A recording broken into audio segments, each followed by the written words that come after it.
저희 다 같이 시간이 되었으므로 우리 다 같이 조용한 기도하심으로 우리 주일 예배를 하나님 앞에 드리도록 하겠습니다. 우리 다 같이 기도합니다. 아들들아, 아비의 훈계를 들으며 명철을 얻기에 주의하라. 내가 선한 도리를 너희에게 전하노니 내 법을 떠나지 말라. 아멘. 사랑과 은혜가 많으신 하나님, 오늘도 이 거룩한 주일을 우리에게 허락하시고 우리 모두가 함께 모여 이곳에서 하나님의 말씀을 듣고 나누며 주님을 찬양하고 또한 주님께 기도하게 하심을 감사드립니다. 지난 한 주간 어떠한 모습으로 살아왔던지 하나님께서 오늘 우리를 자녀 삼아 주셨기에 저희가 이 시간 설 수 있고 주 앞에 또한 용서를 구할 수 있으며 새 은혜와 능력을 구할 수 있음을 고백합니다. 우리들 긍휼히 여기시고 불쌍히 여기시며 하나님 자녀된 믿음으로 고백하고 나온 우리 모든 성도님들을 기뻐 받으시사 오늘도 우리가 드리는 이 예배 가운데 홀로 높임을 받으시며 하나님 예비하신 모든 주님의 은혜와 축복으로 우리에게 허락하여 주시옵소서. 오늘도 우리 예배 가운데 함께하여 주실 줄 믿고 감사드리며 주 예수님의 이름으로 기도했습니다. 아멘. 우리 다 같이 일어나셔서 사도신경으로 주님 앞에 신앙 고백 드리도록 하죠. 우리 다 같이 하나님 앞에 신앙 고백 드립니다. 나는 전능하신 아버지 하나님, 천지의 창조주를 믿습니다. 나는 그의 유일하신 아들, 우리 주 예수 그리스도를 믿습니다. 그는 성령으로 잉태되어 동정녀 마리아에게서 나시고 본디오 빌라도에게 고난을 받아 십자가에 못 박혀 죽으시고 장사된 지 사흘 만에 죽은 자 가운데서 다시 살아나셨으며 하늘에 오르시어 전능하신 아버지 하나님 우편에 앉아 계시다가 거기로부터 살아있는 자와 죽은 자를 심판하러 오십니다. 나는 성령을 믿으며 거룩한 공교회와 성도의 교제와 죄를 용서받는 것과 몸의 부활과 영생을 믿습니다. 아멘. 송영 3장 함께 찬양합니다.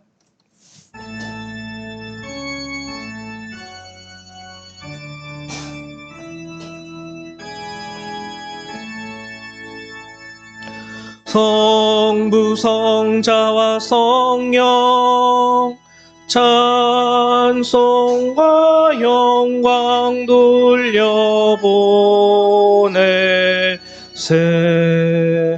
세대초로 지금까지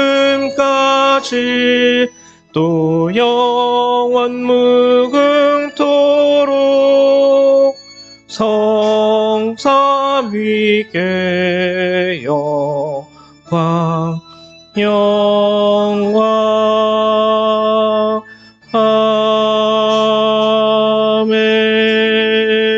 아멘. 찬송가 뒤에 있는 교동문 30번 함께 교독하도록 하겠습니다. 교동문 30번입니다. 시편 67편의 말씀입니다. 교동문 30번 시편 67편의 말씀, 우리 같이 교독하도록 하죠. 하나님은 우리에게 은혜를 베푸사 복을 주시고 그의 얼굴빛을 우리에게 비추사 주의 눈을 따르게 주의 구원을 모든 나라에게 알리소서. 하나님이여 민족들이 주를 찬송하게 하시며 모든 민족들이 주를 찬송하게 하소서. 온 백성은 기쁘고 즐겁게 노래할지니 주는 민족들을 공평히 심판하시며 나라의 나라들을 다스리실 것입니다. 하나님이여 민족들이 주를 찬송하게 하시며 모든 민족으로 주를 찬송하게 하소서. 땅에 그의 쇠사슬을 내어주셨으니 하나님 곧 우리 하나님이 우리에게 복을 주시리로다. 하나님이 우리에게 복을 주시리니 땅의 모든 끝이 하나님을 경외하리로다. 아멘. 자리에 앉아주시기 바랍니다. 우리 찬송 한 장 더 찬양하겠습니다.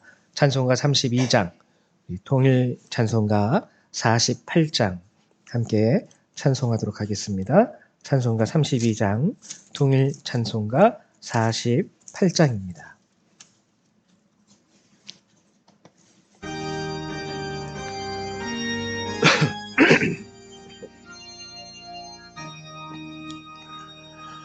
만유의 주제 존귀하신 예수 사람이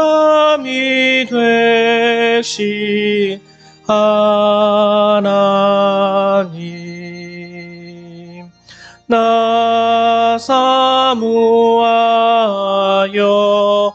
영원히 섬기 내 영광 되신 주로 다 화려한 동산 무성한 저수목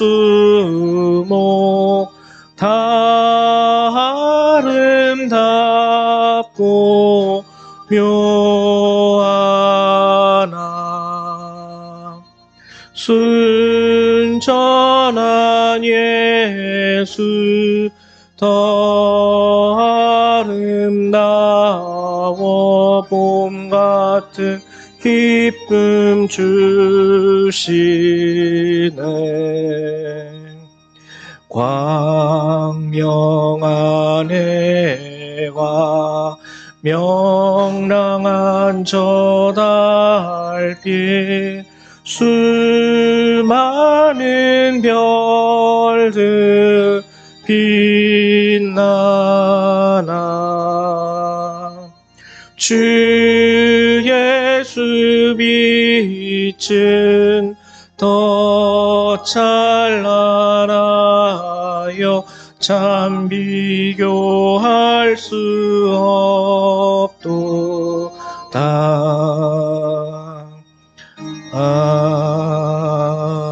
아멘. 우리 예배를 위해서 다시 한번 기도하도록 하겠습니다. 사랑과 은혜가 많으신 하나님, 오늘도 저희를 품에 안아주시고 저희들을 불러주시며 자격 없는 저희들에게 이 예배를 허락하시고 하나님을 아바 아버지라 부를 수 있도록 하나님 허락하심을 감사드립니다.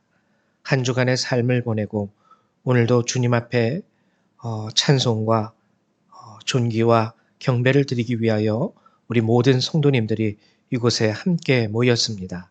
하나님, 여러 가지 사정으로 말미암아 이곳에 오지 못한 성도님들에게도 오늘 우리에게 부어주실 모든 은혜 하나님 동일하게 부어주시고 또 영상으로 예배드리는 모든 성도들에게도 하나님의 예비하신 축복과 은혜, 사랑을 하나님 동일하게 부어주시옵소서.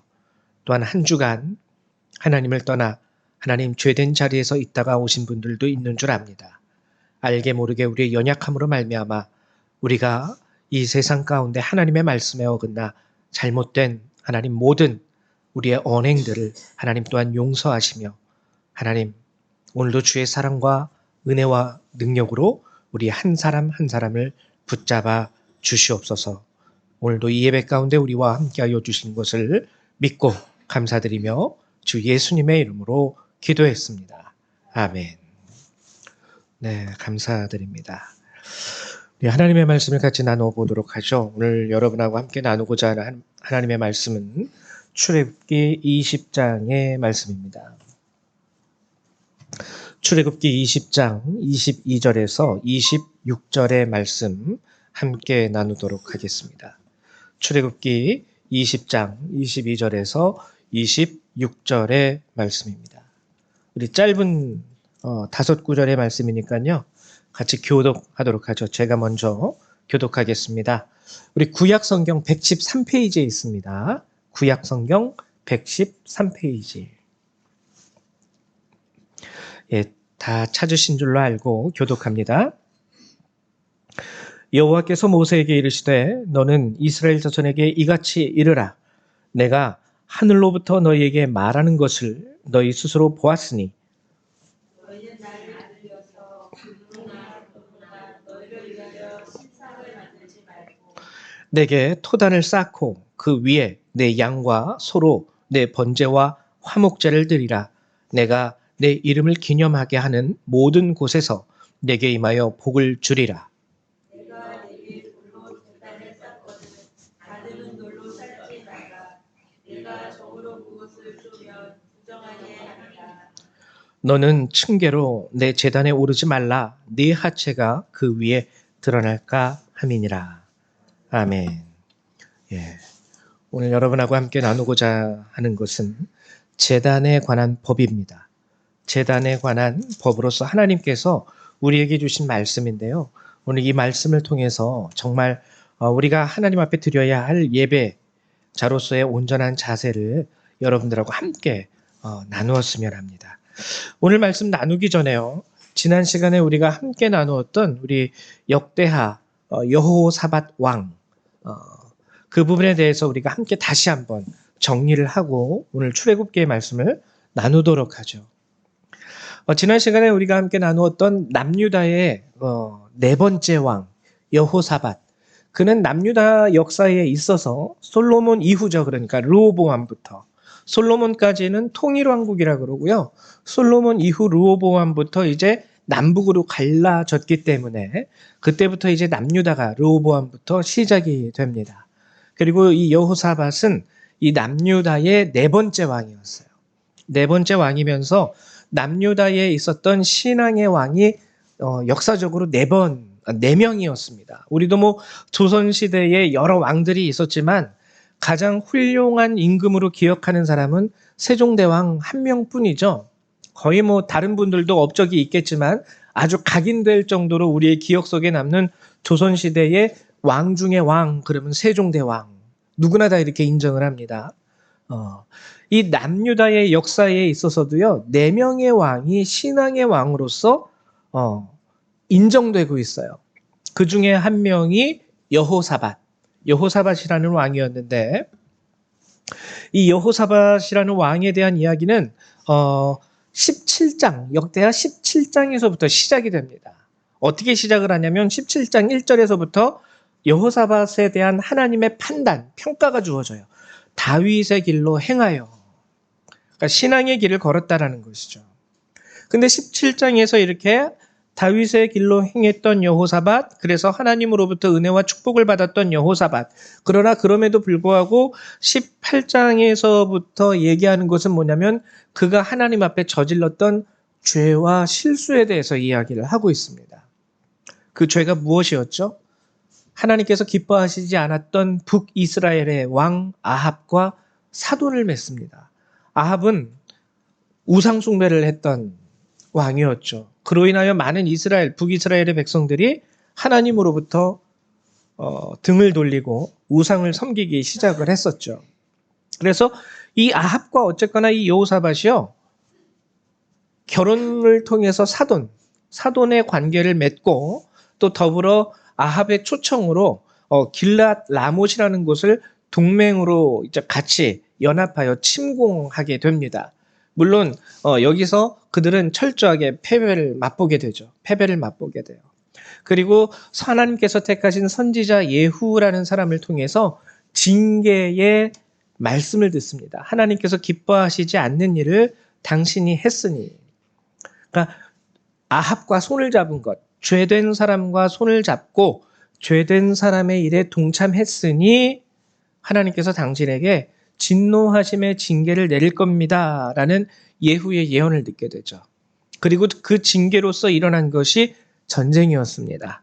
모압, 암몬, 그리고 마온 사람들이 연합을 해서 이 남유다를 쳐들어오게 된 것이죠. 역대하 20장을 보면은 결국에는 하나님의 은혜로 말미암아 승리를 하게 돼요. 근데 이 승리의 원동력이 무엇인지 지난 시간에 우리가 함께 나눴던 것이 바로 이것이었어요. 무엇이었냐면 여호사밧은 예후 선지자로부터 하나님의 진노하심의 징계가 있을 거라는 이야기를 듣자마자 곧바로 무엇을 했다 그랬죠? 회개함을 실천합니다. 회개함을 실천해요. 왕으로서 그 남유다에 있는 지방 곳곳을 다 돌아다니면서요, 전쟁에서 패했기 때문에 얼마나 그들의 생활이 그 당시 그 순간에 피폐했겠어요. 근데 돌아다니면서 백성들을 격려합니다. 힘들지만 어렵지만 우리 다시 하나님께로 돌아가자. 지쳤지만 아프지만 가족을 잃고 남편을 잃고 자식을 잃은 전쟁에서 그 슬픔이 있지만 그럼에도 불구하고 우리가 다시금 하나님을 의지하자. 각 고울을 아주 촌구석까지 돌아다니면서 사람들을 격려하고 일으켜 세워줘요. 그리고 재판관들을 불러서 한 가지를 명합니다. 사람에게 좋게 판단하지 말고 여호와 하나님께서 보시기에 좋게 판단해라. 이것은 자신의 결정에 대한 후회가 그 밑바탕에 깔려 있기 때문이에요. 아, 내가 왜 아합과 사돈을 맺었을까? 아, 내가 왜 아합과 연합하여 길랏 라못을 침공했을까? 이것은 전적인 인간적인 판단이었거든요. 남유다와 북이스라엘 가운데 안정이 있어야지 남유다가 번영할 것을 생각했었기 때문에 그냥 하나님의 뜻은 제쳐두고 저들과 동맹 관계를 맺자, 외교적인 평화 관계를 맺자. 그래서 하나님이 기뻐하시지 않는 일이라 할지라도 자신의 판단과 생각을 따라서 하나님의 판단과 하나님의 뜻과 하나님의 의지는 일단 제쳐두고 자신의 뜻대로 하고 그 가운데에서 혹독한 어려움을 맞이하게 되고 그래서 인간적인 판단으로 하지 말고 정말 하나님께서 기뻐하시는 바 하나님의 말씀대로 재판관 너희들은 판단해야 된다. 이러한 회개의 실천 가운데 하나님께서는 비록 진노하심의 징계로 모압, 암몬 그리고 마온 사람들이 쳐들어오게 될 것이다 라고 말씀하셨지만 이 여호사밧과 남유다의 회개하는 모습을 보고 그럼에도 불구하고 그들로 하여금 회복, 오히려 이 전쟁이 전화위복의 기회가 되죠. 이 마온 사람들, 이 모압 사람들, 암몬 사람들이 가져왔던 그 모든 전리품들, 그것들을 다 수거해 감으로 인하여 그 전쟁으로 인하여 피폐했던 그 나라의 경제적인 상황들이 다 회복이 돼요. 지난 시간에 여러분하고 함께 나누었던 것은 바로 이 부분입니다. 여러분들이 힘들고 어렵다면 여호사밧처럼 행하면 되는 거예요. 전쟁으로 인해서 재정도 없었고 경제적으로도 세상 말로 깡통차게 생겼고 그리고 사람들도 다 마음이 떠났지만 그가 하나님께로 돌아오자 그리고 하나님의 뜻대로 살아가자 할 때에 하나님은 다시금 전쟁이라는 것을 통해서 징벌로 내렸지만 그것을 통해서 그들을 채우시는 놀라운 하나님의 은혜를 보이셨다는 것. 여러분 이것을 우리가 지난 시간에 함께 나누었습니다. 그리고 이제 오늘은 출애굽기 20장의 말씀을 여러분들하고 함께 나눌 건데요. 굉장히 짧아요. 보통 제가 여러분들하고 함께 하나님의 말씀을 나눌 때 본문을 길게 잡습니다. 왜냐하면 길게 잡아서 그 안에서 하나님의 뜻이 무엇인지를 앞뒤를 이렇게 보면서 맞춰가면서 확인하기 위해서. 근데 오늘은 굉장히 짧아요. 딱 5구절의 말씀. 근데 이 5구절의 말씀은 굉장히 우리 신앙에 있어서 중요한 말씀이기도 합니다. 그럼 오늘 이 말씀을 통해서 하나님께서 우리에게 주고자 하시는 뜻은 무엇일까? 오늘은요, 오늘 여러분들하고 함께 나누었듯이 우리 여러분들의 성경에도 아마 적혀 있을 거예요. 22절 위에 보면 제단에 관한 법하고 이렇게 적혀 있을 거예요. 여러분들 어떤 이제 성경에. 근데 이 제단에 관한 법, 즉 제단을 이렇게 만들어라. 여기에 특별히 25절과 26절에 보면 그리고 24절에 보면은 제단에 이렇게 만들어라. 제단을 만들 때에 이렇게 해라. 뭐 이런 제단을 만드는 것, 건축하는 것과 꾸미는 것 그런 것에 대한 규범이 담겨져 있는 본문이 오늘 제단에 대한 규정이 담겨져 있는 본문이 오늘 본문입니다. 우리가 흔히 제단 하면은요 하나님께 예배드리는 장소로 우리가 인식을 하면 돼요. 예배드리는 장소. 근데 하나님께 예배드리는 장소로서의 제단이라는 것은요, 우리가 하나님께 예배드리는 장소 가운데 가장 원시적인 모습이 제단이에요. 제단 이후에 하나님께서 이스라엘 백성에게 성막, 성소를 만들 것을 지시하시죠. 근데 제단은요, 그러니까 가장 기본적이고 가장 핵심적인 거예요. 여기 이게 원시적인 것이긴 하지만 이게 핵심을 담고 있고요. 여기에서 이제 지나서 하나님이 성막을 만들라고 하셨고 이 성막에서 지나서 솔로몬 시대에 성전이 완공되고 그 솔로몬 시대의 성전을 지나서 오늘날 우리가 사는 이 시대에 하나님을 예배하는 장소로서의 교회라는 이러한 건물과 공동체와 모임이 존재하게 되는 것입니다. 그래서 제단을 우리가 바로 이해하는 것이 신앙생활을 바로 이해하는 것에 있어서 아주 중요해요. 성경에 보면은요, 제단은 굉장히 간단한데 재미있는 게 뭐냐면 출애굽기 25장에서부터는 성막에 대한 규정을 하나님께서 얘기해 주세요. 근데 성막에 대한 규정은요, 25장, 26장, 27장 세 장에 나눠서 아주 세세하고 까다롭습니다. 세세하고 까다로워요. 뭐를 만들 때는 요렇게 하고 요렇게 하고 요렇게 뭐 가늘게 꼰 배실과 뭐를 해서 어쩌고 저쩌고 저쩌고. 아주 성막은요, 정말 자세히 보지 않으면은 정말 실수할 수 있을 만큼 하나님이 아주 세밀하고 세세하게 어떻게 만들라는 지시를 일일이 다 해줘요. 근데 제단은요, 거의 무시할 만한 상황입니다. 토단을 쌓고, 토단을 쌓아서 거기에서 제사를 드려. 토단을 만약에 쌓지 못하고 돌로 제단을 쌓을 경우에는 그것을 다듬은 돌로 쌓지는 마. 그냥 야생석이죠. 그냥 자연에 있는 돌 그대로 이렇게 제단을 만들어서 하면 돼. 그리고 층계로 내 제단에 오르지 말아라. 이 층계로 오르지 말아라는 것은요, 무슨 뜻이냐면 높이 쌓을 필요가 없다라는 뜻이에요. 높이 쌓으면 층계로 이렇게 올라가야 되잖아요. 근데 높이 쌓을 필요가 없다라는 거예요. 그러니까 제단에 대한 규정은요, 되게 무시할 만한 규정이에요. 그냥 흙으로 이렇게 마치 우리 이렇게 부모님들 돌아가시면은 무덤에 봉분 쌓듯이 그냥 흙으로 이렇게 해가지고 톡톡톡톡톡 돌로 쌓을 경우에는 그냥 큰 돌멩이 같은 거 이렇게 하다가 톡톡톡톡톡 쌓아 올리면 된다라는 거예요. 높이 쌓을 필요도 없다라는 거예요. 아, 제단을 만드는 거 굉장히 쉽네. 누구나 할 수 있는 일이네. 성막에 비하면 이 제단에 대한 규정은요, 굉장히 간단합니다. 무시할 만큼. 정말 이렇게 하나님 앞에 제사 드리는 장소로 제단을 쌓을 때 이렇게 쌓아도 되는 거야? 할 수 있을 만큼 굉장히 간단합니다.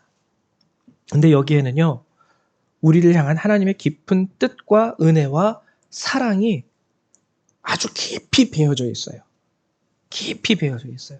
첫 번째로 제가 여러분들 앞에 지금 방금 말씀드렸다시피 하나님 앞에 제사를 드리러 나갈 때, 이게 하나님을 만나는 장소거든요.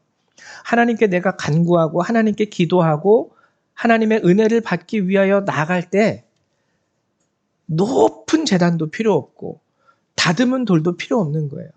손쉽게 어디에서든지. 그러니까 하나님의 제단을 이렇게 간단하게 명령하신 이유는요, 우리가 하나님을 만나는 것에 있어서 복잡할 게 없다라는 뜻입니다. 아니야, 그렇게 안 해도 돼. 네가 마음으로 오면 돼. 제단 높이 쌓을 필요 없어. 그냥 내 이름만 불러. 돌을 일일이 다듬어가지고 이쁘게 만들려고도 하지 마. 그냥 네 마음만 가지고 나한테 오면 돼. 일단 이런 뜻이 거기에 담겨 있는 것이죠. 그런 뜻이. 그러니 얼마나 하나님께서 우리에게 감사한 존재입니까? 뭐 특별하게요, 여러분들이 꾸미거나 뭘 하지 않아도 돼요. 그냥 마음만 가지고 하나님 앞에 나오면 되는 거예요. 이게 오늘 말씀이 우리에게 가르쳐주는 첫 번째 제단의 원칙입니다. 하나님을 만나러 가는 것. 만나러 가는 것에 대한 원칙. 그 다음에 이제 두 번째 원칙이 나오는데요. 그것은 22절에 나와요. 하나님께서 제단에 대한 규정을 주실 때 이런 말씀으로 시작을 합니다. 무슨 말씀으로 시작을 하시냐면, 여호와께서 모세에게 이르시되 너는 이스라엘 자손에게 이같이 이르라. 내가 하늘로부터 너희에게 말하는 것을 너희 스스로 보았으니. 하나님이 이것을 제단에 대한 규정을 선포하실 때 커다란 하나의 전제로 말씀하시면서 제단의 법을 말씀하세요. 여러분 생각을 해보세요. 제단을 쌓을 때 이렇게 쌓아라. 제단을 만들 때 이렇게 만들어라. 이러한 어떻게 보면 건축, 그리고 뭐 이런 꾸미는 거, 데코레이션 하는 거, 아니 그 제단을 이렇게 만들어라 라고 말씀하시는데 왜 여기에서 내가 하늘로부터 너희에게 말하는 것을 너희 스스로 보았으니, 이게 무슨 상관일까? 제단을 만드는 것과 하늘로부터 하나님께서 스스로 말하는 것을 내가 듣는다라는 것과 무슨 관계가 있을까? 아예 하나님 그냥 이렇게 만들어라 저렇게 만들어라 그 말씀만 해주시면 되지, 이거는 무슨 뜻이에요? 왜 갑자기 뜬금없이 생뚱맞게 내가 하늘로부터 너희에게 말하는 것을 너희 스스로 보았으니 라는 말을 왜 우리에게 하십니까? 근데 여기에는 아주 중요한 제단에 대한 기본적인 신앙의 자세가 담겨 있는 거예요. 신앙의 자세. 우리가요, 기독교인으로서 하나님을 믿고 예수 그리스도의 은혜를 알고 그분의 사랑을 간구할 때요, 약간 착각하는 게 있습니다. 신앙의 약간 착각. 그게 뭐냐면 하나님을 너무 쉽게 아는 거. 하나님을 너무 쉽게 알아요. 너무 쉽게 알아요. 자, 여러분 보세요. 내가 하늘로부터 너희에게 말하고 있다. 자, 여기서 하나님은요, 첫 번째 우리에게 말씀하시는 게 하늘이라는 곳입니다. 하늘. 하늘. 여러분, 하늘은요, 인간이 도달할 수 없는 유일한 곳이에요. 그렇죠? 유일한 곳. 바다도 갈 수 있어요, 솔직히. 산도 오를 수 있습니다. 근데 하늘은요, 우리가 가리키기만 할 수 있을 뿐이지, 하나로 예를 들면 여러분들이 가고 싶다 그래서 쉽게 태양에 갔다 올 수 있습니까? 보고 싶다 그래서 여러분들의 맨 눈으로, 선글라스를 끼지 않은 맨 눈으로 태양을 볼 수 있습니까? 그러니까 하늘이라는 것은요, 우리 인간에게 있어서 인간의 힘과 능력으로 어찌할 수 없는 대표적인 상징성을 갖고 있는 곳이 하늘이에요. 근데 하나님께서는 오늘 뭐라고 말씀하시냐면, 내가 하늘에서 말한다. 하나님이 계신 장소로서 우리 인간의 힘과 영향력이 미치지 못하는 어찌 보면 신성한 곳, 그 하늘, 그곳에 계시는 분이 하나님이에요. 그러니까 하나님은 오늘 이 말씀을 통해서 우리에게 한 가지를 가르쳐 주시는 거예요. 나의 존재는 너희와 달라. 무슨 뜻인 줄 아시죠? 이것은 우리가 어쩔 수 없는 질적인 존재입니다. 차이입니다. 하나님은 거기 계시다라는 거예요. 그리고 두 번째, 하나님께서 우리에게 선포하시는 것이 뭐냐면 너희에게 말하는 것. 이거는 하나님이 스스로 말씀하신다라는 거거든요. 내가 너희에게 말하는 것. 즉 뭐냐면 하나님이요, 당신의 뜻과 당신의 의지를 갖고 계시다라는 거예요.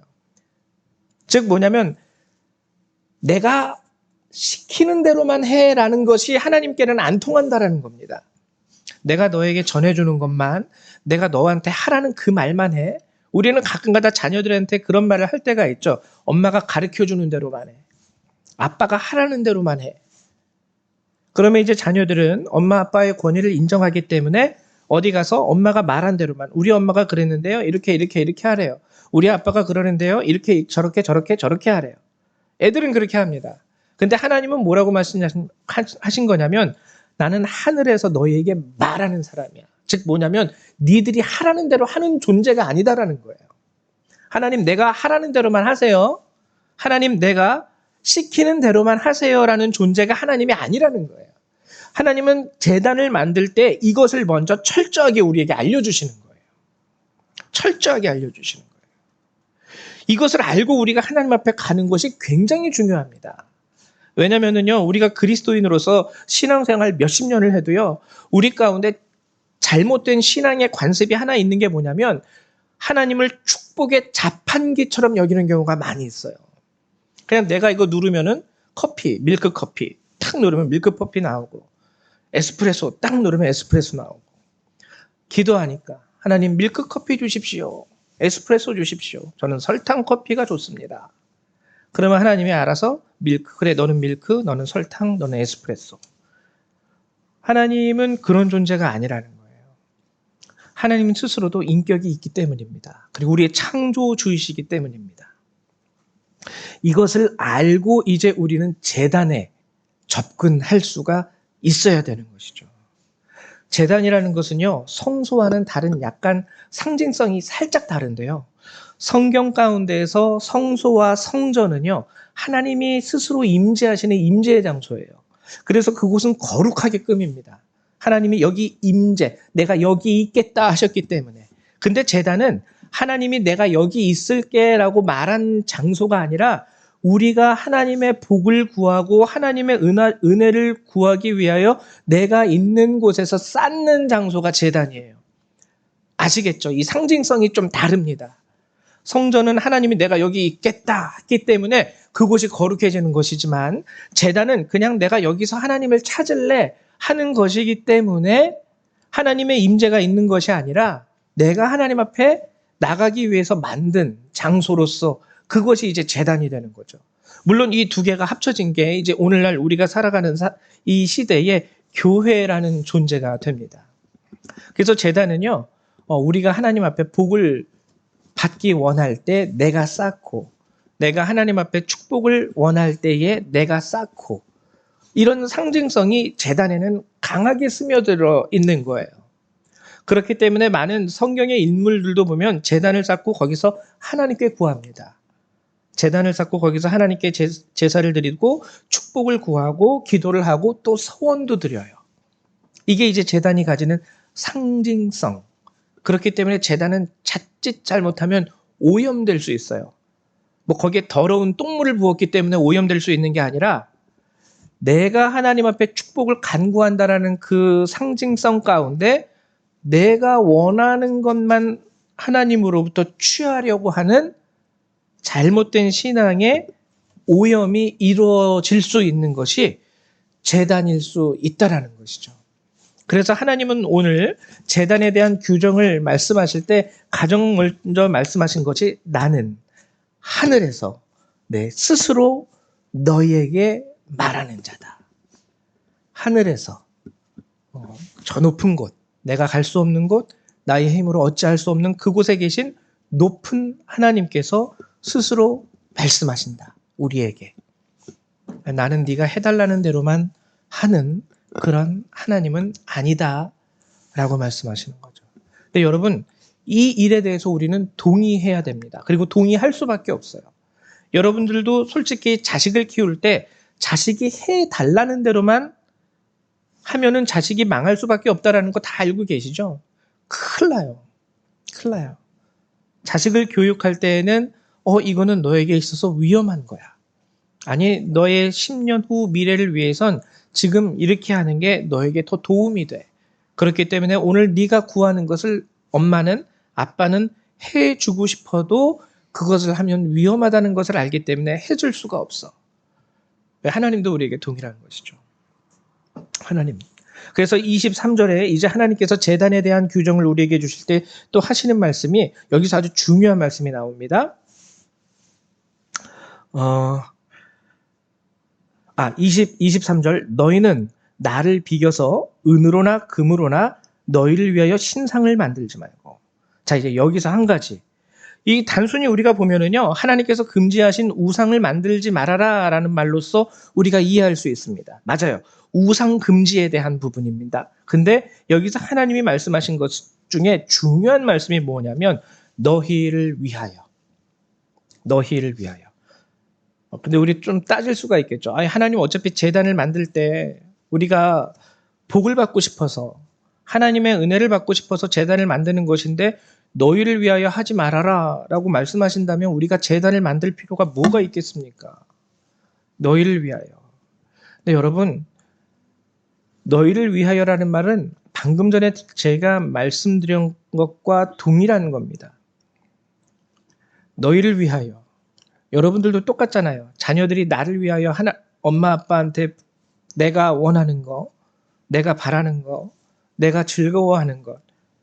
근데 어머님이, 아버님이 그 뜻에 동의해 줄 때도 있어요. 아, 그거 괜찮은데? 너가 원하면 한번 해보겠니? 그래. 그럼 엄마 아빠가 적극적으로 뒷바라지 하면서 후원해 줄게 하는 부분도 있지만 우리 아이들이 아직 어리기 때문에 그저 아무것도 모르고 그냥 눈앞에 있는 즐거움만 따라서 나를 위하여 엄마 내 방을 완전한 오락실로 꾸며주세요. 그러면은 여러분들을 전적으로 와 너는 다 계획이 있구나 하면서 박수 쳐지면서 여러분 아이의 방을 완전히 게임방으로만 꾸며주실 수 있으시겠습니까? 이 똑같은 거죠. 그래서 하나님도요. 너희를 위하여라는 이 말이요. 전적으로 우리의 뜻을 배제한다라는 뜻이 아니라요. 이와 동일한 뜻이에요. 단순히 우리의 욕심과 우리에게 우상이라는 것 자체가 그것입니다. 우리의 욕심과 우리의 정욕이 투영되는 것이 우상이에요. 여러분 만약에 이제 제가 이제 어렸을 때는 절에 다녔기 때문에 부처를 그때는 섬겼었기 때문에 우상을 섬겼기 때문에 절에 가서 이제 막 절을 합니다. 근데 만약에 절 입구에 당신이 바라고 기도하는 모든 것을 절대적으로 들어주지 않겠습니다. 라고 만약에 부처가 살아서 여기 막 플랜카드 적듯이 이렇게 슬로건을 붙여놨다면 여러분들 그 절에 가시겠어요? 우상이라는 건요, 전적으로 어디에 가장 중요한 초점이 맞춰져 있냐면 내 바램에 초점이 맞춰져 있어요. 내 바램. 내 바램. 사람들이 바알과 아세라를 섬겼던 이유도요, 그 당시 농경사회 가운데서 내가 바라는 욕심이 무엇이었냐면 농사 잘 되는 거. 그렇기 때문에 농사의 신이었습니다. 이 바알과 아세라는요. 하늘에서 바알은 비를 내려서 농사를 잘 되게 하고 아세라는 이 땅을 비옥하게 함으로 곡식이 잘 자라게 하고, 농사랑 관계된 거 아니면 바알과 아세라를 섬길 이유가 없는 거예요. 우상이라는 건 전적으로 우리의 바램에 매여서 우리가 원하는 형상을 만들어서 거기에 절하는 게 우상입니다. 그래서 하나님은요, 하나님을 섬길 때 우상 섬기듯이 하지 말라는 거예요. 우상 섬기듯이 오직 나의 바램만을 위해서, 오직 내가 원하는 것만을 찾고 구하기 위하여. 그래서 하나님은 너희를 위하여 우상을 만들지 말아라. 너를 위한, 오직 너를 위한 우상으로 취급하지 마라는 뜻이에요.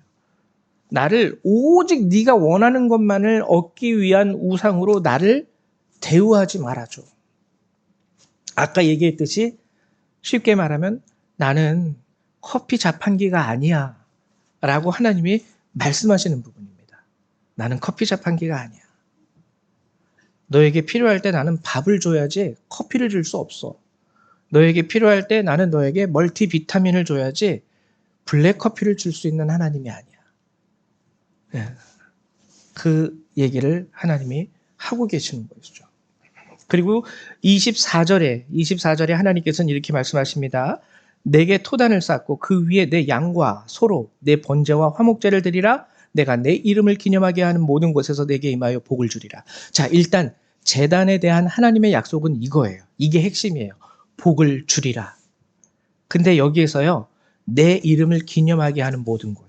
그러니까 여러분이 하나님을 하나님으로 인정하면서 제단을 쌓게 될 때, 여러분이 여러분의 하나님을 여러분의 하나님으로 인정하며 제단을 쌓게 될 때 하나님은 거기서 복을 주신다라는 것이죠.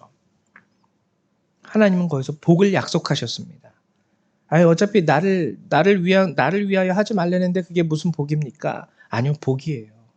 복이에요. 정말 복이에요. 지금 내가 하는 것을 내가 갖는다 할지라도 그것이 저주가 될지 사망이 될지 어떻게 합니까? 근데 하나님은 아세요. 하나님은 제단에서 복을 주시겠다고 결과적으로는 우리에게 선포하시고 선언하신 것이죠. 그리고 또 중요한 것이 25절과 26절. 네가 내게 돌로 제단을 쌓거든 다듬은 돌로 쌓지 말라. 내가 정으로 그곳을 쪼면 부정하게 함이니라. 너는 층계로 내 제단에 오르지 말라. 내 하체가 그 위에서 드러날까 함이라. 아까 처음에 말씀드렸듯이요, 이것은 자칫 잘못하면은요, 우리가 신앙에 있어서 빠질 수 있는 두 번째 오류. 그게 뭐냐면 공로와 공적의 오류예요. 공로와 공적의 오류. 여러분, 솔직히 말해서 제단을 쌓을 때 기술자가 와가지고 이쁘게 돌을 네모 반듯하게 다듬고 또 조금 더 할 수 있다면, 우리가 하나님을 기념하는 장소이기 때문에 예쁘게 색칠도 할 수 있고 예쁘게 조각도 할 수 있습니다. 그럼 얼마나 멋져요. 얼마나 좋아요. 근데 이렇게 되면은요, 큰일 나요. 하나님의 이름이 기념되지 않게 되는 경우가 굉장히 많아요. 대표적인 게 지금 유럽의 많은 교회들. 여러분, 유럽에 있는 많은 교회들이요, 지금 우리가 사는 이 시대에는요, 적어도 하나님의 이름 때문에 유명한 교회는 한 군데도 없습니다. 한 군데도 없어요. 대표적인 게 시스타나 성당. 시스타나 성당 잘 모르시는 분들은 이 성당은 몰라도 이건 알 거예요. 이거 아시죠? 그림. 이 그림. 손가락. 그래서 시스타나 성당에 가는 사람들은요, 하나님 찾으러 안 가요, 지금. 그 그림 보러 가는 거예요. 와, 미켈란젤로가 이렇게 그렸어. 와, 아무개가 이렇게 조각을 했어. 성당에 가면은요, 옛날 예술가들의 조각품들과 미술품들이 쫙 깔려 있습니다. 거기서 하나님의 이름을 찾는 사람은 10,000명 중에 1명 있을까 말까. 거기 예배드리러 오는 사람들도요, 하나님의 말씀을 듣기 위하여 오기보다 이렇게, 와, 진짜 웅장하다, 멋있다. 어떻게 옛날에 이렇게 만들었지? 그리고 지금 스페인에서 100년 넘도록 가우디 성당이라고 그러죠. 가우디 성당. 가우디 성당에서 여러분 뉴스에서 하나님의 이름을 언급하는 경우 보셨습니까? 성당 자체가 하나님께 예배드리기 위해서 지은 건축물임에도 불구하고 성당 자체가 지금 우리 시대의 많은 사람들의 인식 속에서는요, 하나님의 이름보다 그 건축을 설계한 가우디라는 사람, 그 건축물에 그림을 그려놓은 미켈란젤로라는 사람의 이름이 으뜸이에요. 하나님의 이름은 일단 집어치우라는 거죠. 성당인데도 불구하고. 하나님은 지금 그거를 경고하시는 거예요. 그래서 그냥 단순히 나를 향한 너의 마음만 갖고 오면 돼. 돌로 이렇게 이쁘게 다듬고 색칠을 하고 조각을 하고 멋지고 화려하고, 그러면은 너는 지금 나를 위해서 그렇다 한다 할지라도 나중에 네 아들과 네 손자들은 우리 아빠가 만들었어. 우리 할아버지가 이렇게 꾸몄어. 어때? 이쁘지 않아? 멋있지? 하나님의 이름은 온데간데 없어진다라는 거예요. 지금 유럽에 있는 많은 신앙과 교회들이 무너지는 이유가 바로 여기 있습니다. 교회가 이제 더 이상 하나님을 기념하는 곳이 되지 못하고 있어요. 교회는 이제 단순히 예술가들의 혼이 담겨 있는 하나의 예술품 외에는 아무것도 되지 않는다는 거죠. 그냥 문화유산으로 따진다면 그것도 굉장히 중요하겠지만 하나님은 그것을 좋아하지 않습니다. 그리고 아까 얘기했듯이 26절, 층계로 내 제단에 오르지 말아라. 내 하체가 그 위에서 드러날까 함이라. 물론 그것도 있죠. 치마를 입고 높은 층계에 올라가면 자칫 잘못하면 큰일 나잖아요. 근데 그 의미보다 높게 쌓지 말라는 거예요. 그럴 필요도 없다라는 거예요. 오늘의 이 말씀은 우리에게 아주 중요한 의미를, 신앙의 의미를 가져다 주고 있습니다. 여러분들이 하나님께 나아갈 때, 여러분들이 하나님을 찾을 때에, 여러분 은혜라는 것이 왜 은혜인 줄 아십니까? 은혜라는 것이, 은혜가 은혜되기 위한 한 가지 조건, 절대적으로 이 한 가지 조건이 있어야지 은혜가 은혜가 돼요. 그게 뭐냐면 조건이 없다라는 거예요. 은혜가 은혜가 되기 위해서는 조건이 없어요. 만약에 우리가 하나님으로부터 은혜를 받기 위하여 조건을 붙이게 된다면 그건 은혜가 아니라 보상입니다. 보상. 자, 하나님 보세요. 제가 하나님 앞에 제단을 쌓을 때 이렇게 이쁘게 돌을 깎아서 정말 매끄럽고 모든 보석으로 치장을 하면서 꾸미면서 하나님의 제단을 쌓았으니 내게 은혜를 주십시오. 이거 은혜가 아니에요. 보상이에요. 그러니까 내가 이렇게 했으니 하나님 나한테 이렇게 주세요라는 보상의 의미예요. 안 된다는 거예요. 하나님의 은혜가 은혜가 되기 위해서는 값없이 주시는 하나님의 사랑이 거기에 담겨져 있어야 돼요. 내가 뭐 안 했어도, 내가 뭐 못했어도, 그리고 심지어는 내 손으로 예수 그리스도의 손에 못을 박았다 할지라도 하나님은 그럼에도 불구하고 우리에게 주기 원하시기 때문에 그게 은혜가 될 수 있는 거예요. 나의 손에 창을 들고 예수 그리스도의 옆구리를 찔렀다 할지라도 하나님은 우리에게 은혜 베푸시기를 원해요. 그럼에도 불구하고 나는 너에게 주고 싶어. 그럼에도 불구하고 나는 너를 사랑하고 있고, 그럼에도 불구하고 나는 너를 붙들어주고 싶고, 은혜가 은혜되기 위해서 오늘 제단의 법을 통해서 하나님은 우리에게 말씀하고 계시는 것이죠. 여러분들이 신앙생활하는 것은 여러분들이 뭔가를 하나님께 드림으로 말미암아 여러분들이 보상을 얻기 위함에 그 목적이 있는 것이 아닙니다. 하나님은 어디에, 성경 어디에서도요 우리에게 이렇게 보상해 줄게라고 말씀하신 적이 없어요. 그게 하나님의 은혜 아닙니까? 좀 못나고 부족하고 모자르고 하나님에 대해서 깊이 알지 못하고 잘 알지 못해도 하나님이 맹목적으로 내가 너를 사랑한다, 내가 너에게 은혜를 줄게.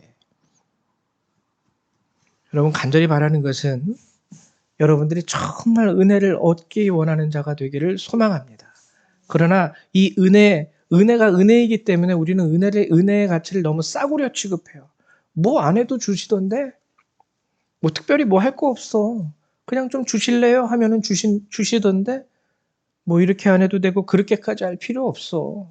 맞아요. 그렇게까지 할 필요가 없습니다. 그렇기 때문에 하나님이 우리에게 주시는 것이 은혜예요. 근데 너무 그렇다 보니까 우리 인식에 은혜는 싸구려예요. 그냥 달라는 대로 달라고 하면 줘. 그러니까 여기서 뭐가 잘못되냐면 철저하게 하나님의 인격이 무시될 수가 있어요. 철저하게 하나님의 인격이 무시될 수 있어요. 야, 니네 엄마는 그거 다 해주니? 우리 엄마는 됐어. 그냥 우리 엄마는 엄마 이거 사주세요. 그러면 이거 사주고, 우리 아빠는 아빠 저거 해주세요. 그럼 저거 해주고. 자칫 잘못하면 부모님에 대한 고마움이 완전히 아이들 마음 가운데 사라져죠.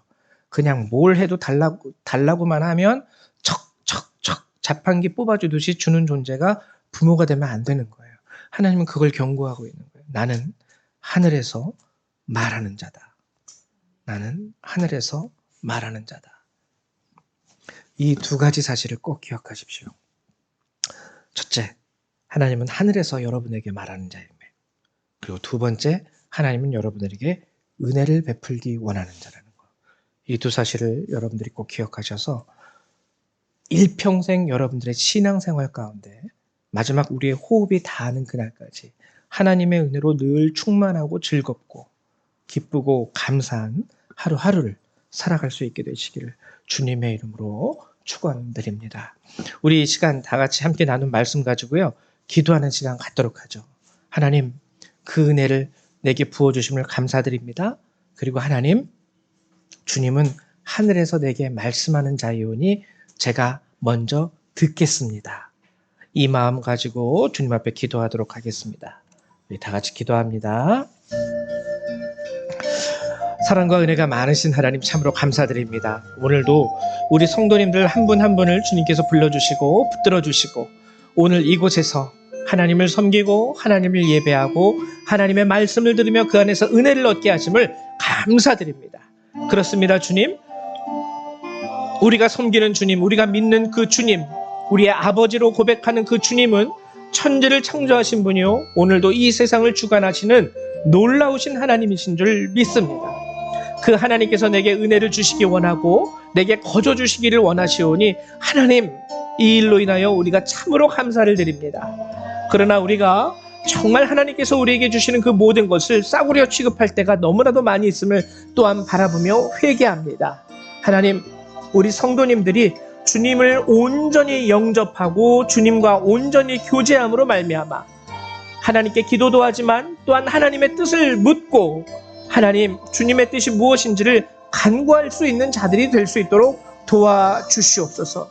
하늘을 창조하시고 하늘에 거하시며 우리를 바라보시는 그분께서 우리에게 은혜 주시기를 원하오니 그저 우리 성도님들 그 하나님께 감사한 마음으로 앞에 나아가서 주님을 사모하는 마음으로 기도할 때 하나님 그들에게 응답하여 주시고 그들의 모든 어려움 가운데서 저들을 건져내시며 일으켜 세우시고 그들에게 모든 필요한 것들 하나님 채우심으로 말미암아 저들이 하나님의 살아계심을 더욱더 의지하며 바라보며 살아갈 수 있는 주의 참된 백성들이 될 수 있도록 하나님 축복하여 주시옵소서. 오늘도 이 말씀을 통하여 우리와 함께하여 주신 주님의 은혜 감사드리며 우리 주 예수님의 이름으로 기도했습니다. 아멘.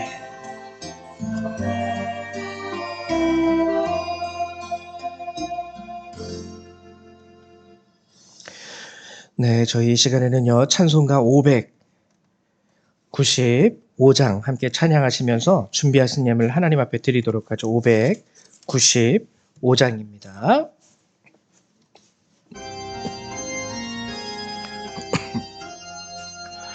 나 맡은 본분은 구주를 높이고 묻 영혼 구원 얻도록 잘 인도함이라. 부르심 받들어 내 형제 섬기며 구주의 뜻을 따라서 내 정성 다하리. 주 앞에 모든 힘 잘 행케 하시고 이후에 주님 배울 때 상 받게 하소서. 나 항상 깨어서 늘 기도드리고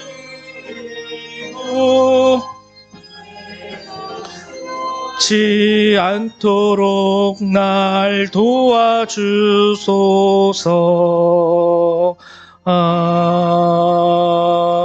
아멘. 들으신 예물을 위해서 기도합니다. 사랑의 하나님, 날마다 우리를 기억하시고 우리의 이름을 부르시고 우리를 위하여 은혜를 예비하시며 또한 예비하신 그 은혜를 베풀어 주심을 감사드립니다. 하나님, 그러나 정말 우리 성도님들의 삶 가운데 하루하루 살아감에 있어서 정말 힘들고 어려운 발걸음을 내딛는 성도님들이 있습니다. 특별히 이 시간은 하나님, 우리가 주님 앞에 예물을 드리며 우리 성도님들을 위해서 간구합니다. 하나님, 도와주시옵소서.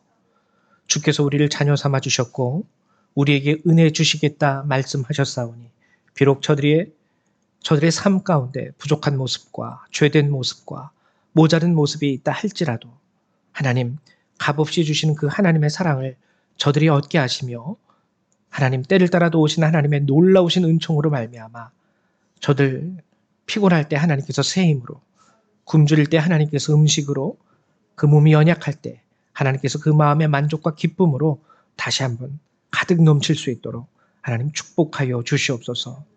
우리 성도님들 작은 정성으로 주님 앞에 오늘 명하신 11조와 감사의 예물을 이렇게 내어드립니다. 드리는 손길 가운데 하나님 은혜를 더하셔서 우리 성도님들이 주님 만나는 그날까지 이 땅 가운데에서 온전한 신앙생활 가운데 늘 승리할 수 있도록 축복하시고 오늘도 드리는 이 예물을 기뻐 받아 주시옵소서. 감사드립니다. 주 예수님의 이름으로 기도했습니다. 아멘. 예, 감사를 드립니다.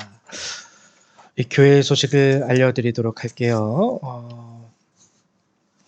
설 명절이 끝났죠. 여러분 새해 복 많이 받으십시오. 우리 윤명희 성도님도 새해 복 많이 받으세요. 예. 그리고 이제 날씨가 좀 춥기는 하지만 여러분들에게 부탁드리고 싶은 것은 정말 우리 여러분들이 사는 삶, 가정, 직장, 정말 우리가 그 안에서 하나님의 복을 얻기 위해서 여러분들이 좀 결단하셨으면 좋겠습니다. 삶의 결단도 필요하고요.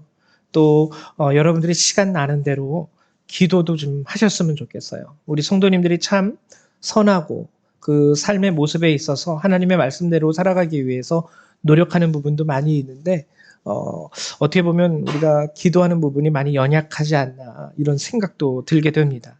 그래서 고민 중에 저희가 금요 기도회를 저녁 8시에 했었는데 이 기도회 시간을 한번 토요일로 바꿔보려고 그래요. 토요일 저녁 8시.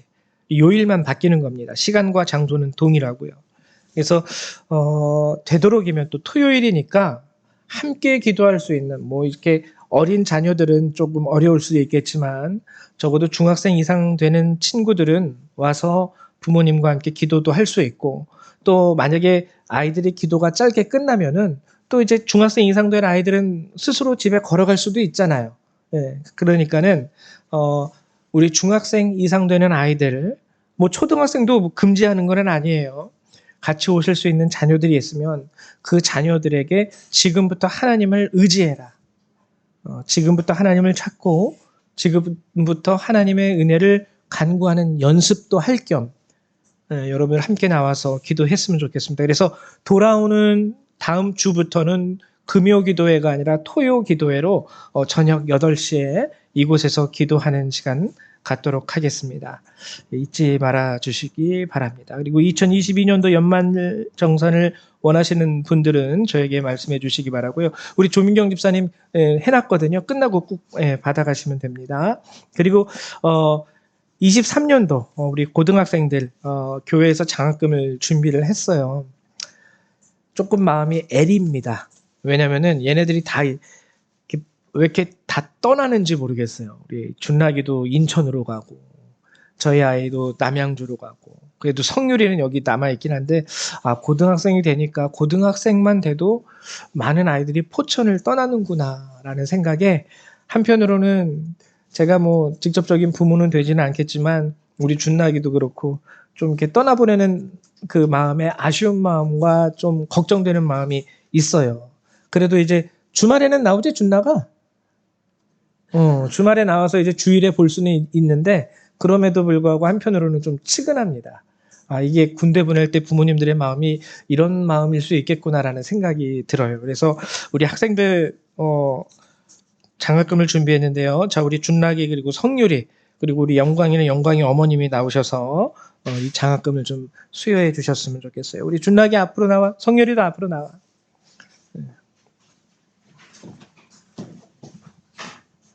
이 조영과 준락이 한준다. 잠깐 거기 앞에 보고 이거는 또 다 성도님들이 함께 여러분들이 헌금한 걸로 드리는 거니까 성도님들이 주신 것이기도 하고 또 하나님이 주시는 것이기도 하고 자 목사님의 마음을 갖고 기도하고 여러분들이 인사하고 들어가시면 돼요. 제가 기도할게요. 사랑과 은혜가 많으신 하나님 오늘 주께서 저희 교회 가운데 이렇게 귀한 하나님 자녀들을 보내주셨고 이 아이들이 이곳에서 성장을 해서 이제 고등학생으로서 타지역으로 또 고등학교로 새롭게 진학을 하게 됩니다. 하나님 도와주셔서 지금까지도 지켜주시고 은혜 주신 것처럼 앞으로 이 아이들이 고교 생활을 하면서도 늘 하나님의 은혜 안에 구하고 악한 길로 빠지지 않고 그들의 삶이 악한 세상의 습관 가운데 젖어들지 않도록 하나님이 붙잡아 주시고 늘 선한 길로 이 아이들의 길을 이끄시고 인도하여 주시옵소서.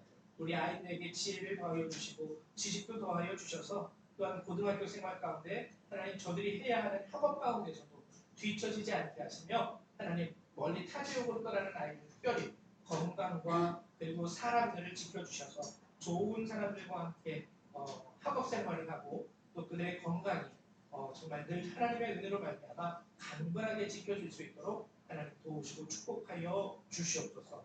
함께하여 주실 것을 믿고 감사드리며 예수님의 이름으로 기도했습니다. 아멘. 우리 기도하고 인사하고 들어갑니다. 인사.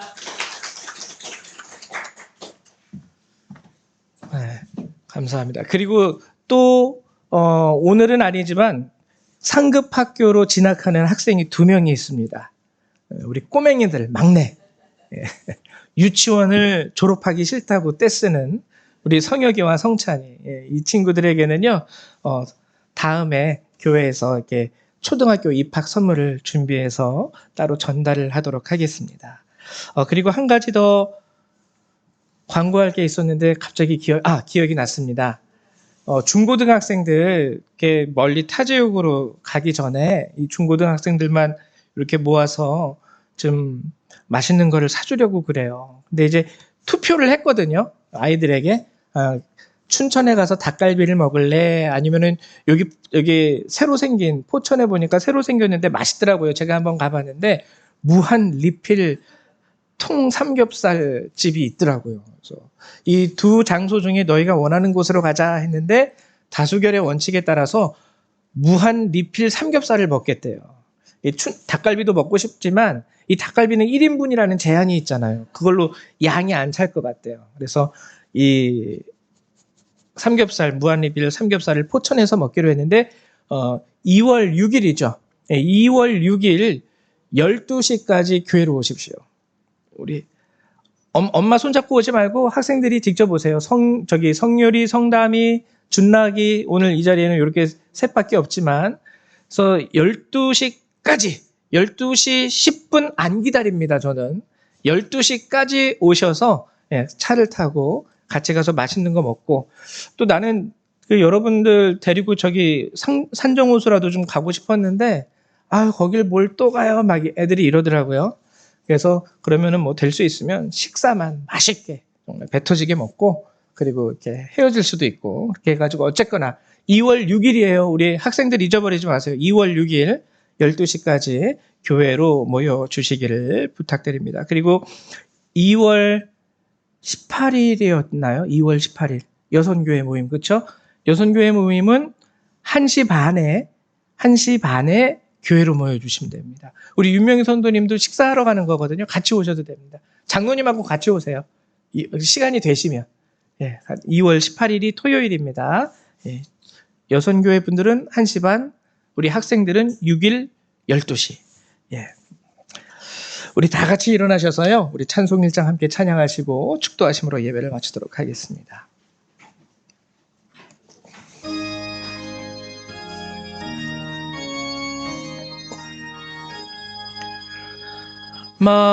만복의 근원 하나님,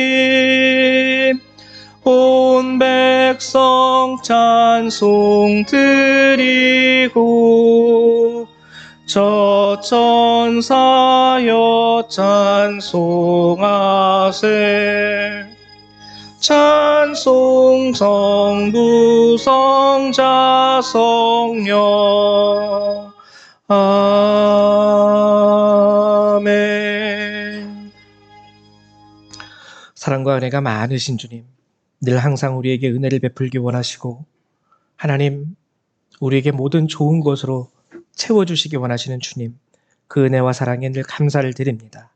하나님, 오늘도 주의 말씀을 받고 하나님, 이 예배를 마치고 우리 성도님들이 삶의 자리로 돌아갑니다.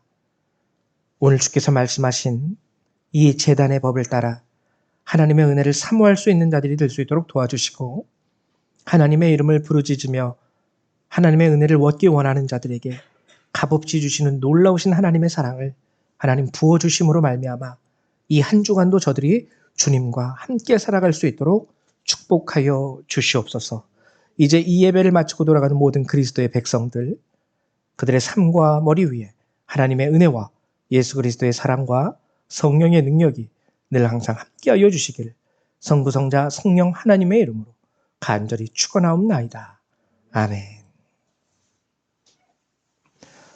할렐루야, 감사합니다. 예배를 마치겠습니다.